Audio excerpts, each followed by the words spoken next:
ये सचिन के bail order हैं जो कि सचिन की जमानत हुई थी।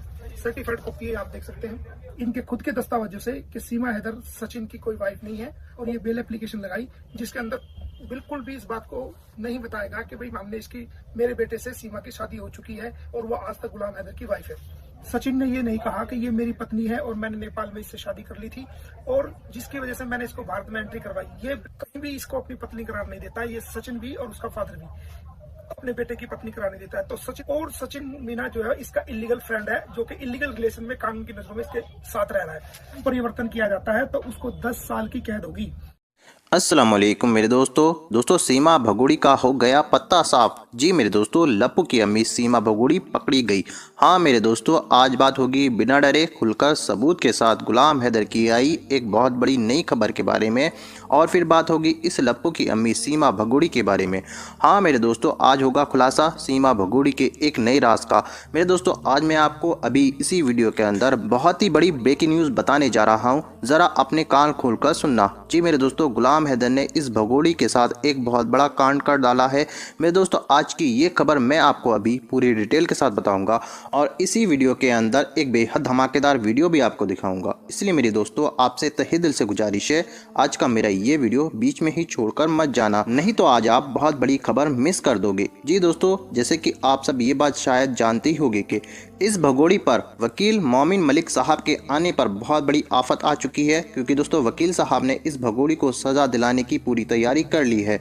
मेरे दोस्तों, ये भगोड़ी जेल जाएगी और अब इसका पत्ता साफ होगा, क्योंकि दोस्तों इस भगोड़ी का झूठ पकड़ लिया है मोमिन मलिक साहब ने। हाँ दोस्तों, आज की मैं आपको सबसे बड़ी खबर बता देता हूँ कि ये लप्पू की अम्मी सीमा भगोड़ी अभी तक यही सोच रही थी कि गुलाम हैदर से कुछ नहीं होगा, लेकिन दोस्तों इस भगोड़ी को ये नहीं पता है कि गुलाम हैदर ने इस भगोड़ी के साथ कांड कर डाला है, जिसकी वजह से इस भगोड़ी को जेल जाना होगा। जी दोस्तों, अब मैं आपको आज बेहद शानदार और धमाकेदार लाइव वीडियो दिखाने जा रहा हूँ जो कि आपके होश उड़ा देगा, इसलिए ये वीडियो आपके लिए देखना बेहद ज़रूरी है। मगर ये वीडियो दिखाने से पहले मेरी आपसे गुजारिश है, आज का मेरा ये वीडियो पूरा एंड तक ज़रूर देखना, और अगर आप मेरे चैनल पर नए आए हो चैनल को ज़रूर सब्सक्राइब करना, साथ में इस वीडियो को ज़्यादा से ज़्यादा लोगों में शेयर ज़रूर करना। चलिए दोस्तों, पहले आप ये वीडियो देखिए, फिर आकर मैं आपसे बात करता हूँ। एक एफिडेविट कोर्ट में फाइल किया और ये बेल एप्लीकेशन लगाई जिसके अंदर बिल्कुल भी इस बात को नहीं बताएगा कि भाई हमने इसकी मेरे बेटे से सीमा की शादी हो चुकी है, ये क्या मामला है। जाहिर हो गया है इनके खुद के दस्तावेजों से कि सीमा हैदर सचिन की कोई वाइफ नहीं है और वो आज तक गुलाम हैदर की वाइफ है। मैं जो है इस सचिन के ऊपर जो एलिगेशन लगा वो ये लगा कि सचिन ने एक पाकिस्तानी लड़की सीमा गुलाम हैदर को बिना अनुमति के भारत की, और ये सचिन के बेल ऑर्डर हैं जो कि सचिन की जमानत हुई थी। सर्टिफाइड कॉपी है, आप देख सकते हैं। कहीं भी सचिन ने ये नहीं कहा कि ये मेरी पत्नी है और मैंने नेपाल में इससे शादी कर ली थी और जिसकी वजह से मैंने इसको भारत में एंट्री करवाई। ये बिल्कुल भी नहीं, ना एफिडेविट में कही गई ये बात और ना ये बेल एप्लीकेशन में कही गई और ना ये बेल के अंदर जो जज साहब ने ऑर्डर किया इसके अंदर लिखा गया। कहता है कि एक पाकिस्तानी लड़की को मैंने भारत में एंट्री करवा दी और इसलिए मुझे इसमें पकड़ा गया। कहीं भी इसको अपनी पत्नी करार नहीं देता। ये सचिन भी और उसका फादर भी अपने बेटे की पत्नी कराने देता है। तो सचिन द्वारा भी जो कोर्ट में डॉक्यूमेंट दिए गए उससे क्लियर हो गया है कि सीमा हैदर जो है वो आज तक अभी तक कानून की नजरों में गुलाम हैदर की वाइफ है और सचिन मीना जो है इसका इलीगल फ्रेंड है जो कि इलीगल रिलेशन में कानून की नजरों में इसके साथ रह रहा है। अब मैं एक साथ साथ और खुलासा करता चलूँ आपको कि भाई कहते हैं कि हमने धर्मांतरण कर लिया, अपने धर्म को परिवर्तन कर लिया और हम सीमा कहती है कि मैं मुसलमान से की तरफ ले जाते हैं। हमारी माएँ बहनें सनातन धर्म में है, वो हमेशा पतिव्रता रहती है और एक पति के रहते हुए कभी भी दूसरे की अपनी मांग में दूसरे के नाम पर सिंदूर नहीं लगाती जब तक उसके पति की मृत्यु ना हो जाए या उससे तलाक ना हो जाए और वो दूसरी शादी ना कर ले। अब कानून क्या कहता है? कानून उत्तर प्रदेश में क्या आए हैं धर्मांतरण के मामले में, जिसका नाम है उत्तर प्रदेश गैर कानूनी धर्म परिवर्तन निषेध अधिनियम 2021। महिलाओं का धर्म परिवर्तन किया जाता है तो उसको 10 साल की कैद होगी।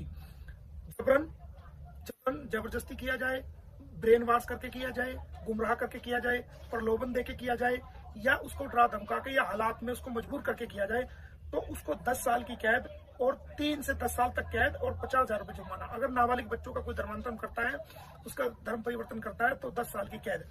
अब आप कहेंगे कि भाई इसमें क्या क्या सेक्शन लगेगी, अगर कोई धर्मांतरण करता है क्या क्या सेक्शन लगेगी। तो इसमें आईपीसी की सेक्शन 504, 506 आईपीसी और उत्तर प्रदेश विधि विरुद्ध धर्म परिवर्तन अधिनियम 2020 की धारा 3 और धारा 5 में जो है वो उसके खिलाफ कार्रवाई की जाएगी। और धर्मांतरण करवाने वाले व्यक्ति को 15,000 रुपए जुर्माना अलग से जो किया जाएगा और 5 साल तक की कैद। और अगर कोई महिलाओं का या बच्चों का धर्मांतरण कराता है उसको 3 से 10 साल तक की कैद और उसको उसके लिए 50,000 रुपए का जुर्माने का प्रोविजन है। अब ये अधिनियम उत्तर प्रदेश में लागू है। अब बात करते हैं कि भाई हरियाणा के अंदर सीमा को जो पकड़ा गया था वो बल्लभगढ़ से पकड़ा गया था और जब इसको पकड़ा गया था तो बच्चे सीमा से रिकवरी हुए थे। अब हरियाणा में विधि विरुद्ध धर्म परिवर्तन निवारण अधिनियम 2022 क्या कहता है। हरियाणा सरकार ने भी एक कानून बनाया जिसका नाम है हरियाणा विधि विरुद्ध धर्म परिवर्तन निवारण अधिनियम 2022। ये 15 दिसंबर को ये लागू हुआ। और इसमें क्या होता है कि अगर आप नाबालिग बच्चे जब तक उसके पेरेंट दोनों पेरेंट यानी कि माँ भी और बाप भी कंसेंट नहीं दे सकते तो उनका धर्म परिवर्तन किसी भी सूरत में नहीं किया जा सकता। और नियम क्या है? अब सीमा कहती है जी मैंने तो धर्म परिवर्तन कर दिया, उसके नियम क्या है धर्म परिवर्तन करने के? उसके नियम ये हैं कि आप अगर कोई भी भारत का नागरिक अगर धर्म परिवर्तन करेगा तो 60 दिन पहले अपने इलाके के डीएम को, डीसी को, जो उसके इलाके का डीएम है, एक प्रार्थना पत्र देगा और फॉर्म ए उसको देगा। ए में वो खुद डिक्लेरेशन करेगा उसको, और फॉर्म बी उसमें डिक्लेरेशन करेगा कि मैंने ये धर्म परिवर्तन कर लिया है।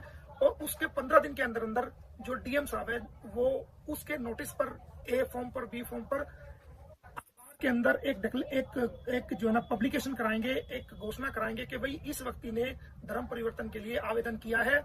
अगर किसी व्यक्ति को ऐतराज हो तो वो आके 30 दिन के अंदर अंदर मिले। कोई एप्लीकेशन, कोई कानूनी प्रक्रिया सीमा द्वारा नहीं अपनाई गई है। और जब ये धर्म परिवर्तन जो लागू होता है वो उस व्यक्ति पर लागू होता है जो कि वीजा लेके भारत में आए। जो इलीगल एंट्री करे वो तो कानूनी रूप से भी धर्म परिवर्तन भी नहीं कर सकता। और नाबालिग बच्चों को तो उसके बायोलॉजिकल फादर के बगैर किसी सूरत में भी धर्म परिवर्तन नहीं किया जा सकता।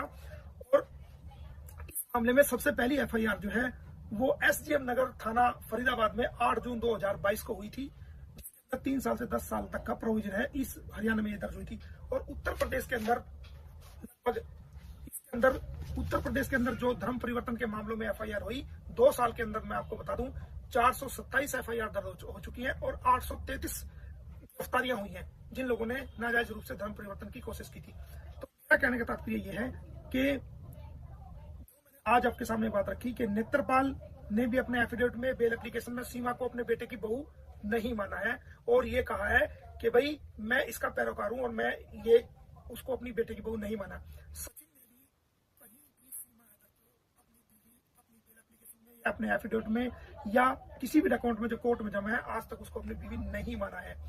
और जो धर्म परिवर्तन का मामला है उसमें किसी प्रकार की भी कानूनी प्रक्रिया को नहीं अपनाया गया है। मेरा आपके सामने बयान देने का मकसद ये है कि आपको सही कानूनी जानकारी मिले।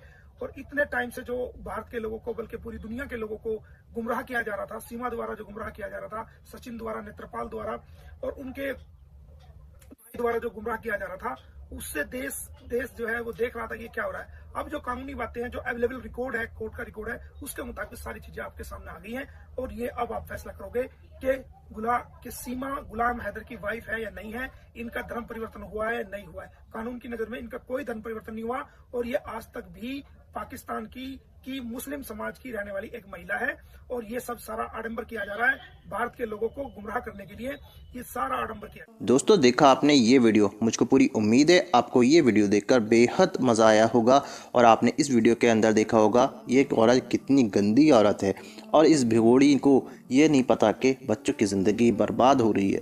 दोस्तों गुलाम हैदर के वकील साहब इस सीमा को नहीं छोड़ेंगे, क्योंकि दोस्तों गुलाम हैदर के वकील साहब ने बहुत बड़े बड़े सबूत इकट्ठा कर लिए हैं इस भगोड़ी भगोड़ी के खिलाफ। दोस्तों अब होगी इस भगोड़ी की जमानत कैंसिल। दोस्तों आपकी क्या राय है इस वीडियो के बारे में, मुझे कमेंट बॉक्स में आकर कमेंट कर ज़रूर बताना। दोस्तों आज की वीडियो में बस इतना ही, मैं फिर मिलूंगा ऐसे ही दूसरी वीडियो के साथ, तब तक के लिए खुदा हाफिज़।